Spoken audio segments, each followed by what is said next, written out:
Hey y'all, it's Crystal. Thanks for coming by today. Let's talk about my favorite books for 2024 because it's basically that time of year. Yeah, the year's just about wrapping up.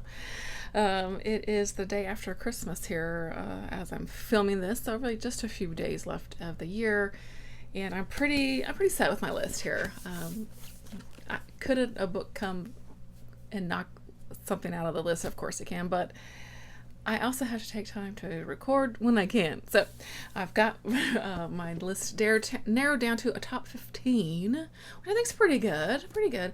And ended up reading, as of now, read just over 160 things for the year, which is a lot. So to narrow it down to 15, I think sounds pretty good. So I do have them, like I said, did I mention that already? I have them in order. So we're going to start with 15 and work our way to number 1. I'm excited. I hope you are. I do want to do an honorable mention, which I didn't have on my list, but I read it here in December, so I haven't really even chatted about it on the channel yet, but I really liked this book, and that's Wilder Girls by Rory Powers. This is one I had on my Kindle, and I remember when it first came out, and it definitely got buzzed when it first came out, so I wanted to read it. Never did, you know how that goes. And so as I'm trying to knock out my read my own challenge, I pulled this one. I ended up pulling up the audiobook for it, and this was so good. We're following it's set on an island where there is this school, like a girls' school, like a boarding school type situation. And then something has happened, and something has infected the girls, changed them in some sort of way, and so they are just trying to sort of survive within their new reality, with some sort of help from like an outside source that drops some food and things like that. But yeah, it just follows this story. There is some really great body horror in here, and I love seeing when there's an end of the world sort of situation, or some sort of apocalypse or viral thing, how women adapt to this situation, because it's usually very different than when there are men involved. So I just really liked this. The characters were great. I thought it was excellent. So if it's one you had put on your radar at once upon a time and hadn't got to yet, give it a go. I really liked it. I thought it was great. So honorable mention for that one. But let's jump into my top 15. Starting with number 15, which you might be surprised as me, but Shane by Jack Shaffer. Another Western that's ended up on one of my favorite books of the year list. I want to say last year I had True Grit on my faves. I just really liked this book. This is a really great book about this guy named Shane, who comes to this sort of like ranch family. They kind of take him in. He starts doing work for them, and then he gets caught up in the drama of the area. Of this kind of wealthy man who is trying to sort of buy up all the properties around for his larger ranch. But Shane is a man of mystery, and as he floats into this town, he possibly has a kind of darker background, and you see that gun on his hip there, so he's someone you want on your side as we're followed. The story is told from the perspective of the little boy, because the family that he gets tangled up with, a mother, father, and this little boy, and he's kind of telling the story, kind of after the fact, and it's just, I don't know, very slim little thing, but very effective storytelling, wonderful writing, taking place of the setting, and I don't know, I really enjoyed this, so definitely recommend it if you ever want to look for a classic Western. All right, yep, number 15. So number 14 is The Forest by Lisa Quigley. I really loved this when I read it, and I think about it fondly now. It's really good. It's a very good book, and if you like sort of like cultish vibes, maybe mixed with a bit of like folk horror tinge, slightly witchiness, give this one a go. We're following a woman who is living in this small town. Is it called Edgewood? Yes, Edgewood. And as they are approaching their sort of yearly fall festival, and we discover what that means actually for this small community, because they are having to sort of sacrifice something every year. She is being asked to sacrifice something much larger than the usual sacrifices, and so she is fleeing Edgewood, and she's going through the forest and learning what's actually going on here in Edgewood. It was excellent. I really loved this. I flew through it. I just thought this was very well written, very engaging characters. Again, the setting of it all was very cool. The reveal about what's going on here was really good. Yeah, I really enjoyed this. So number 14, The Forest by Lisa Quigley. Can't recommend it enough. Really good. Number 13, Waif by Samantha Kolesnik. Yeah. I still think about this one sometimes. This one went in directions I was not really expecting, and I love that. I love that for me. It was very dark, very, very dark. Short, but effective. Following this married couple. They've been married for a while, and they've gotten into this kind of rut in their relationship, and so they get kind of caught up in this sort of, I don't even know how to describe, like a sort of underground, like plastic surgery and kind of filmmaking.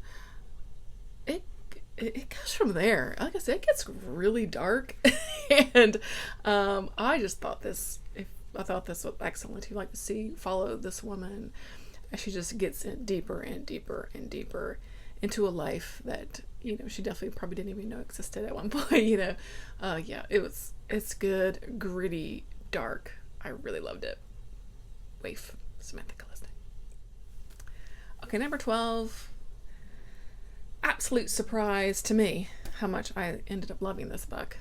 And that's Carrie by Stephen King. I'd never read Carrie before. I read it in November when I was very slumpy. I didn't read for several weeks of November. Towards the end, I had put Carrie on hold for my library from Libby. Months ago. Sometimes you're literally waiting months for stuff, right? The hold came in. I said, let me give it a go. I haven't been reading anything, November was bad. But tell me why this book is so good. I don't know, but it's excellent, and no one is more surprised than me. I think I was always sort of hesitant to read Carrie. One, it's a dude writing, this girl named Carrie, right? It's a dude writing it, and he was young when he wrote it. I'm like, how could he actually really capture, what Carrie's going through? And like I tell you, I just was really surprised and pleasantly surprised how much I really, really love this book.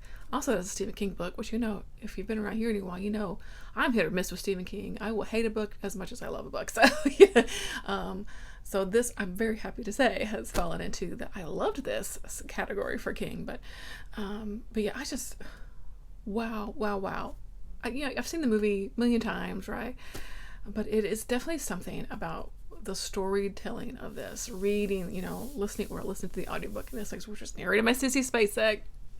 Chef's kiss. That was amazing. And I don't know. It was just really great seeing Carrie brought to life on the page as opposed to the screen. Felt very different for me, and there was a sort of tenderness written with that. She was written with a sort of tenderness, I think is what I was trying to say. And I don't know. It was just really good. It was really great. And Carrie, Stephen King, on my favorites list. Who'd have thunk? Right, number 11. Yep, Sorrowland by River Solomon. I read this for Blackoween in October and loved it. I loved it. Very similar to The Forest. Not very. Vibes vibes, like the forest, and I did read them close together and ended up both loving both of them. Kind of the same situation. We're following a sort of young girl who, well, she's younger in this book than in Forest, but anyway, and she's kind of wrapped up in this religious cult, and again she's trying to flee the situation because of something she's been asked to do. Right now she has been definitely living in the forest as well. She has two, well, there's two because they're twins. She has twin children that she's trying to protect as well, and something has been going on in this community that is affecting people in both a physical way, and she is figuring out that as she is starting to change a little bit, we'll just say. And yes, River Solomon just writes the hell of a story, and I loved this. I love the way they write, and this just, like I said, was just no exception. It is so engaging. The characters are always super interesting. They are not black and white. They are all colors in between. They're very complex and interesting and engaging, like I said, and I just love this book. So yeah, Sorrowland by Rivers Solomon.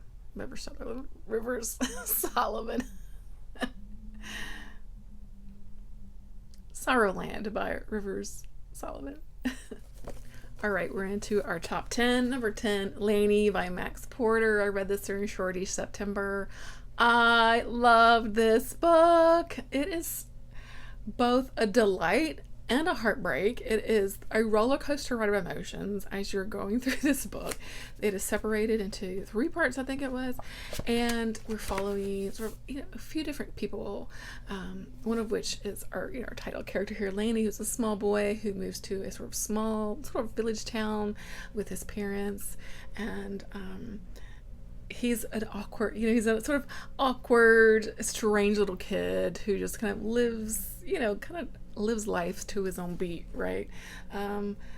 So a little kind of wonderfully weird, and he gets connected up with this elderly man in the community who is a sort of famous artist, but he's been kind of living in this small town, and so he starts taking art lessons from this old man, and they develop this wonderful friendship, and which is just wonderful to see. It was a delight. And then something happens and the story gets really dark and sad, and I just was like, wait a minute, wait, no. And then you got something else going on here. You've got dead Papa Toothwort, who is also a character here. He is this sort of creature, folk creature, magical sort of being, I don't know what you want to call him necessarily, but who is also moving through this world, and how he experiences the world and notices things of this little village and the people that inhabit it, and things like that. It's very written in a very sort of experimental sort of way. Like when Dead Papa Toothwort is our character that we're following, you see it's written very, very oddly, and it just sort of, because he's almost feels like this what's the word I'm looking for? Almost like a vapor. I mean, like how he kind of shifts through space, I mean, so this, I feel it's almost like a physical representation of how he moves through the world. I don't know. I can't really explain it. The audiobook was excellent. And I highly recommend that and reading along with it, just to get the sort of physical nature of the writing as well. Lany is just one of my favorite characters now. I love him so much.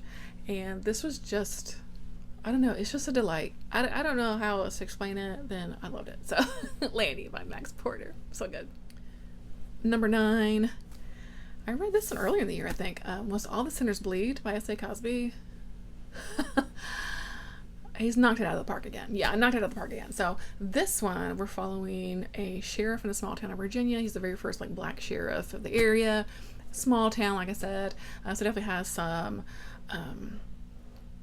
some history, right? Yeah, racial tension, racial history through this small town, just because that's how it is.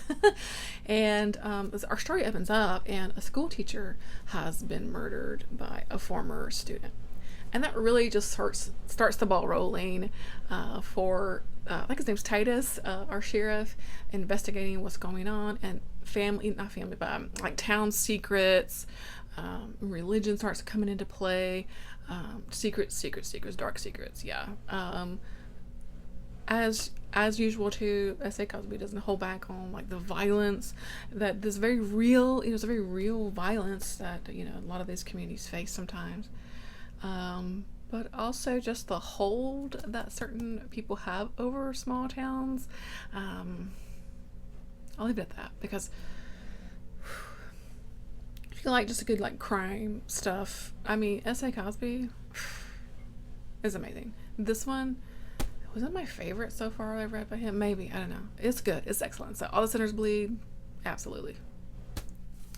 Okay, number 8, A Simple Plan by Scott Smith. Chunky book, but I devoured this. I flew through this. This is I love this. I have this like step back cover too. It's a very simple setup here. We're following some guys as they're I think they're off looking for like their hunting dog or something who's been lost in the woods. It's snowing everywhere, whatever. And so they go looking for him. They notice this downed plane out in the woods. Like, oh crap, so they're going to check it out. The pilot's dead, They see this big case of money. They develop what they think is a simple plan to keep the money. Okay, well now, there's 3 guys, 2 of which are brothers, which have a, sort of rocky relationship, we'll say. One who is married and kind of has a good head on his shoulders and kind of got his life together, and the one who doesn't, right? I mean, yeah, so they're kind of opposites, but, they're brothers, yada, yada, yada. And then there's like a friend of one of the brothers. So there's these 3 guys who have this plan to keep the money. And as we know, it ain't going to end well. It did not end well. And they make decision after decision after decision where you're like, what are you doing? And it just turns into a crap show. And it was just so good. I just devoured it. I could not put this down. It's a little over 400 pages, which is nothing to snuff at. That's a decent sized book. And I got this small print, right? And wow. It was just so good. The suspense kept me coming back to the page. I had to see what ended up with these characters, because I mean, it just went from bad to worse to like the worst thing ever, right? And it's just so good. It's just so good, and I highly recommend this if you haven't read it yet, because it's just some excellent storytelling. And if you're looking for a good, just on the edge of your seat kind of story, absolutely, so good, absolutely. A Simple Plan by Scott Smith. Okay, number 7. I do not have a physical copy of this. I read this for K-Tripathon this year, and that is The New Seoul Park Jelly Massacre by Yeeun. Wonderfully weird. Some good like body horror imagery in here too. Let's set the scene. We are in like a theme park, like an amusement park, and we're following a couple of different characters. One of which works in the theme park as like a costumed character, like a mascot of the theme park. So we follow him, and he's noticing that there's this weird man who he's not familiar with, but I think he must work here, but I've never seen the guy, but whatever. He's passing out these free jellies. They're like, like gummy candies. And pretty soon, the people that are eating these turn into jellies themselves, into these globulous blobs, and like just blob on the floor, on the ground, right? It just becomes this massive like blob goop everywhere, all over the theme park. So it's kind of like, what's going on? And then we have a character who is turned into a blob. Yeah, we got that perspective. We've got some people that are possibly connected to why this is happening. Yeah. Yeah, there's a lot going on. It's just very strange, very weird. I just loved it because it's just it's something so different that I've ever read before. Very imaginative and creative, and there was a darkness too. Like I said, the physical parts of people turning into these sort of blobs is written very well. Like I said, body horror type imagery, really good stuff. Just I don't know. It's also kind of like funny because there's these people turning into blobs, so it's just a whimsy to it as well. But I don't know. I just thought this was really great. Highly recommend it. And if you're just looking for something totally different, this one is for you. It's really fun. It was really good. The new Seoul Park Jelly Massacre. Very good. Number 6. Burnt Offerings by Robert Morasco. Wow, was this good? Yeah, this was excellent. This is a horror book from the 70s. But let me tell you, it still holds up today. I was enthralled with this book. And it's not, okay, I think you probably think it's like a haunted house book. It is, but it isn't at the same time. So it is it's a different kind of story. Very slow burn, but never dragged for me. I never felt like, oh gosh, can we get on? No, I was in it from the get-go, from like the first word. So we open up. There's a family, a mother, father, and a small child. It's a little boy, I think. And they live in the city, live like Queens, New York, and it's summertime, and it's just like they're melting, it's hot, it's noisy, they really want to get away for the summer.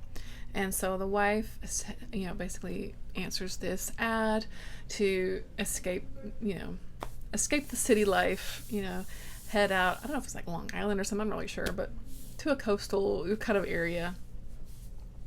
And this big grand house, and you can live there for the summer, and the price was right.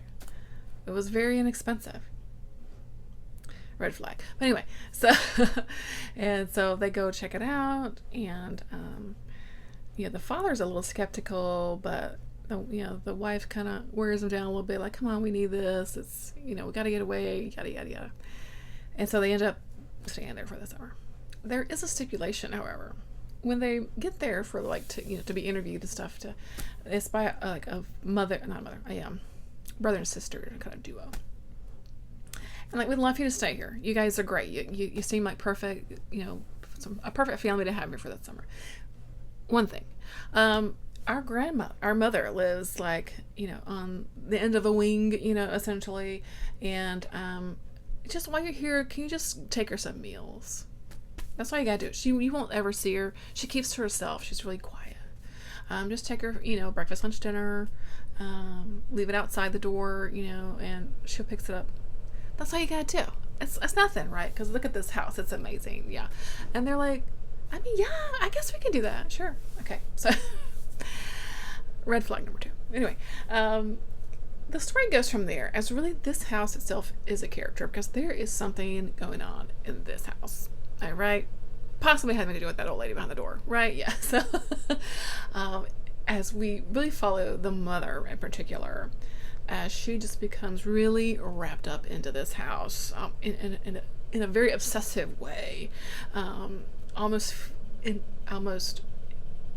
being possessed in a way, almost, as things, like I said, and they do have an elderly aunt, an old aunt that comes and stays with her for the summer too. So there are 4 characters that are in the house. Anyway. And like I said, it's just this really slow, steady build up to what happens to this family. And it was just fantastic. And I loved the ending. And I loved everything about this book. It is excellent. Burnt Offerings, Robert Morasco. Gotta read it. So good. Okay, number 5. Out by Natsuo Karina. I loved this book. It's now my second book by Natsuo Karina. I've got one more on my shelf.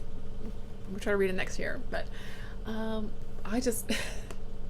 It's another book that I just kept pulling me along. Again, it's a longer one. It just kept pulling me along. I had to see what was going to happen, because kind of like Simple Plan, it follows these group of characters that devise what they think is going to be a good plan, but it's not. It's not. And it leads them to very dark situations. We're following this group of 4 women that work the night shift at a factory that like puts like food trays together, essentially. And they're kind of differing ages. The 3 of the 4 really are kind of middle-aged and older women. One lady is a bit younger, and she is, married, has younger children. The other either have, children that are out of the house, or older kids, whatever, been married a long time. They're all very, very sort of blue collar, very, paycheck to paycheck, not a lot of money. They work this night shift. They don't want to. Like, nobody wants to do this, right? But they, are extra money for the family, that kind of thing. Some of them have husbands that are just like POSs, including the one younger woman who, the husband comes home, late again, kind of thing, and damn, she just like flips and she kills him right there. So that's just what starts the story. She is desperate because she has these 2 young children. She's like, oh my god, what have I done? What am I gonna do? And so she calls on her other friends that from work, and they get, like I said, this plan together to dispose of the body and try to make everything okay. Like I say, it's not gonna end well for these ladies, as they get wrapped up even in like mob stuff, police, each other. Can you trust each other, really? What do these women really know about each other? When your back is up against the wall, are you going to protect yourself or your friend? All of these kinds of things come into play. And as we learn about each of these characters, we kind of dig into their history, their past, which for some of them is dark as well. And they're all are just so desperate, really, because they're so poor. Their lives are crap. They're dealing with crappy people in their lives. Love that their husbands are, just like I said, just absolute pieces of crap. Children are pieces of crap.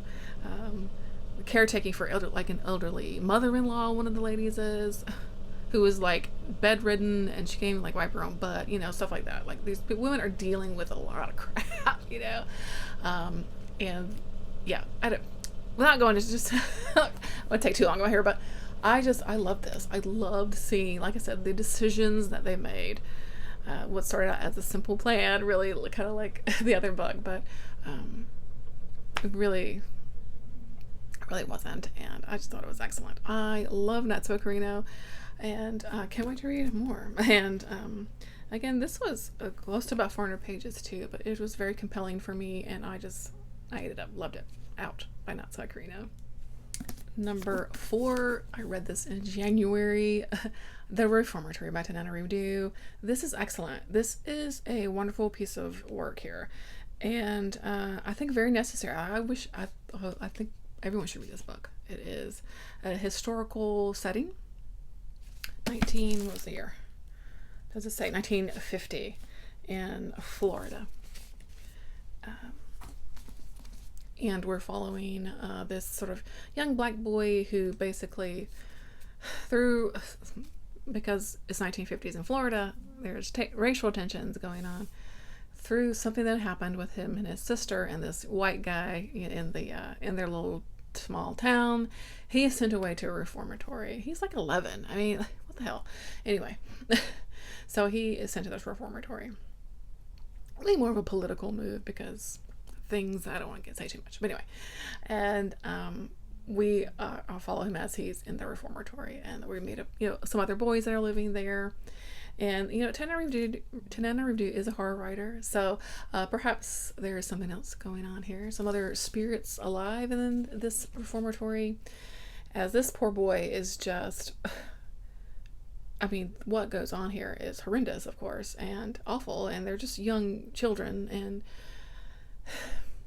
it's very sad. And then the sister is trying all she can, but she's alone too, because their father had to leave town, like I said, for reasons, and she's trying to do what she can do to get him out, and it is heartbreaking. It's very sad. I definitely cried in this book. But really, you know, it shows, of course, what the true monsters of this sort of situation is, are the humans, right, that do awful things to people. And I just think this is wonderful. And I think everyone should read it, like I said. And The Reformatory by Tananarive Due is one of my favorite books of 2024. It is excellent. And I think necessary. Very good. And still one of my favorite covers. Oh, it's so good. Okay, number 3. Mary by Nat Cassidy. I read this earlier in the year too, and I love this book. I love this book. And it follows Mary, who is a perimenopausal woman.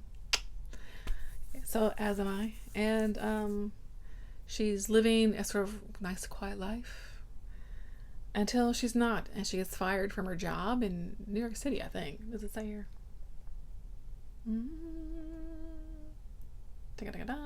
Yes, her job in New York. And so, like, she's desperate. Like, you know, she doesn't make a lot of money, so she's like, not like she can just, and, you know, she's an older woman now, so it's not like she can just as easily get a new job, you know, that kind of thing.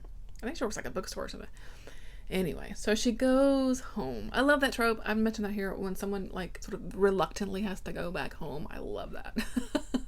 So Mary goes back home, and with her, is it like an aunt? I forget now. It's been a little while since I read it, but let's see. Yada yada yada. It doesn't say here, but anyway, I think it's like an aunt or something like that.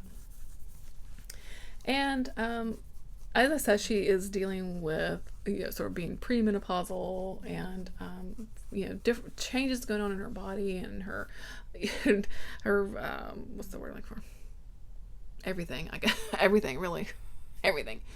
And yeah, so I can't really describe this book, honestly, other than Mary is, I love her, and she, you know, learning some things about herself, you know what I mean, and things are awakening, and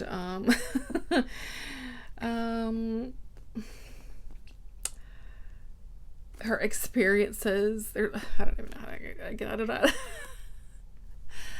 I don't even know how else to talk about it, other than I just loved it so much, and it's a great horror book, and I loved Mary as a character.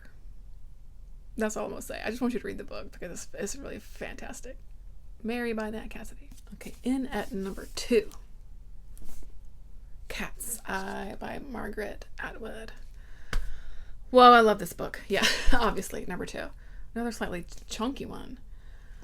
But wow, did I love this book. We're following a woman named, what was her name?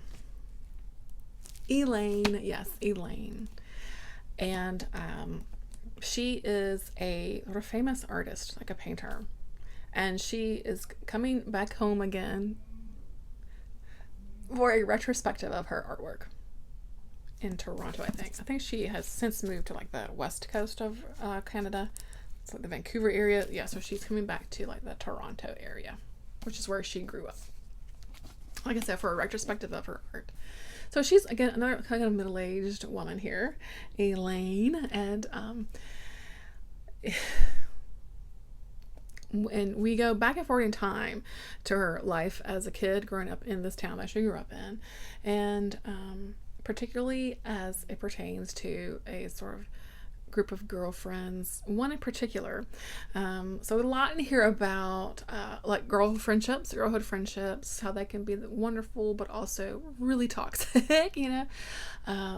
So there's that, a life with her family, and who were a bit eccentric. They didn't quite live life like everyone else, and her brother was also very eccentric, and things like that. But yeah, like, so like I said, it kind of goes, we're just learning about the life of Elaine, essentially, and how she became an artist, and this one woman in particular who kind of keeps coming in and out of her life since she was a child. And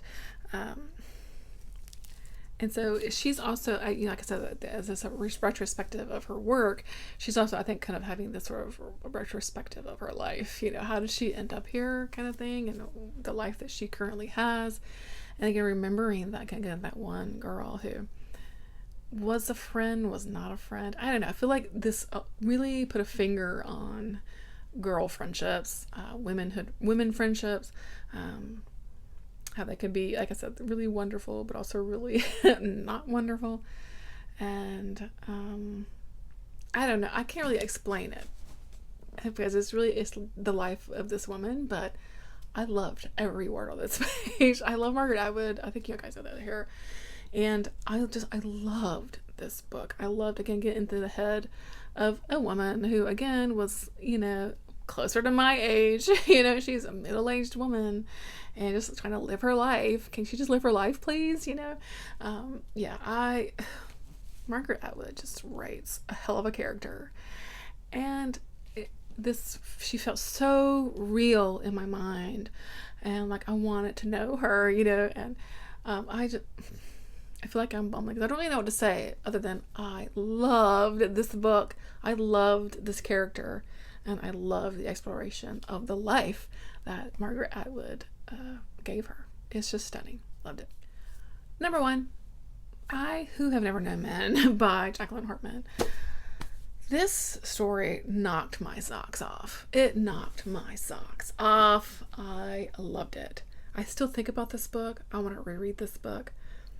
As soon as I finish the Read Body Own Challenge, I'm buying a copy of this book so that I can physically read the book, because I borrowed it from my library the first time around. Because I want to read it again, and I want to take notes. I want to read this book over and over and over again. I loved it. And I feel like, much like Wilder Girls I mentioned, is this, how do women at the sort of end of the world, how do they react to this sort of situation? Because let me tell you again, it's much different than when men are involved, right? So our story opens and there are a group of 40 women who are in a large cage inside of a room. That's what we know. There's a sort of walking strip around the cage in which 3 men kind of do the rounds to make sure that they stay in the cage, and they do bring them food every now and then, that kind of stuff. They aren't there, and there's rules, like they aren't allowed to really touch each other, or like no hugging, nothing, what I mean. But they take care of each other because that's what they do, right? Until one day, right? So something happens, and I don't want to say, I feel like people say too much about this book sometimes, because I feel like it gives things away, but like I said, it's just, our main character though is so interesting, because when she was put in the cage, she was a young child. So this is the only life she knows, is life among these 40 women, and that's it. Now, these other women are older than her, and they remember a sort of life before, right? She doesn't have that, and so things that she doesn't know. She doesn't know a lot of things, so everything is kind of new, but also because of, again, growing up in this sort of way that she did, she's, I don't know, she moves through the world and has a perspective on things just in a very different way, right? And so having this story unfold through her eyes was really, really wonderful, and so just so interesting to me. And yeah, it's just a very effective work. I think definitely the strength of women, and when called to do hard things, and but also to take care of each other, with no feeling of I need to have something in return. Women are strong, right? And so I love this book. I love this book. It's probably definitely catapulted to an all-time fave. I just think is doing wonderful things, and You just gotta read it. You just have to read it. It is excellent. It's wonderful. So yeah, that's my top faves. I mean, a pretty good reading year overall. I think this is very kind of representative of all the mix of things that I read this year, from westerns to to apocalyptic to horror, everything in between. So yeah. So thanks so much for watching. I'd love to know what your faves are. Are they of the faves on my list that are on your list? I'd love to know.